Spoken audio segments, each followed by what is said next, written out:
নমস্কার, সুপ্রভাত। এক ফোনে বাংলা নিয়ে আপনাদের সঙ্গে রয়েছে আমি জুনেলা।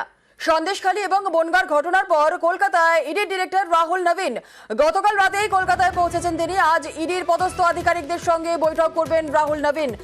আমাদের সঙ্গে রয়েছেন আমাদের প্রতিনিধি অনুপ চক্রবর্তী। অনুপ, সন্দেশখালী এবং বনগাঁর ঘটনার পর ইডির ডিরেক্টর রাহুল নবীনের আজকের এই বৈঠক কতটা তাৎপর্যপূর্ণ?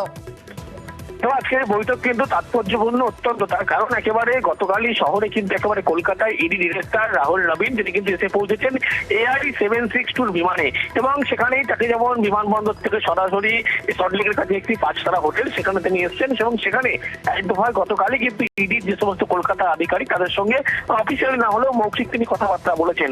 এবং আজকে তিনি কলকাতা যেহেতু আছেন এবং কলকাতায় ইডি দপ্তরেও তার আসার কথা আছে, এবং সেখানেই মূলত বৈঠক হওয়ার কথা আছে ইডি আধিকারিক সাথে। পুরো তদন্তকারী আধিকারিকের সাথে আলাদা করে বৈঠক করবে, শুধু তাই নয়, পাশাপাশি দেখলে সেদিন যে ভয়াবহ পরিস্থিতি হয়েছিল, যারা আহত হয়েছিলেন তাদের সাথেও কথা বলবেন এমন খবর। সেদিনকে শেখ শাহজাহানের বাড়িতে যখন তল্লাশি অভিযান করতে গেছিল, কি পরিস্থিতি হয়েছিল, কেন তাদের হামলার মুখে পড়তে হয়েছিল, বেনজির ভাবে কেন আক্রমণ করা হয়েছিল, পাশাপাশি বনগাঁর ক্ষেত্রে দেখা গেছিল শঙ্কর আড্ডকে যখন গ্রেপ্তার করে নিয়ে আসা হচ্ছে সেই সময় তাদের উপরে আক্রমণ করা হয়েছিল, গাড়ি ভাঙচুর করা হয়েছিল, ইট বৃষ্টি করা হয়েছিল।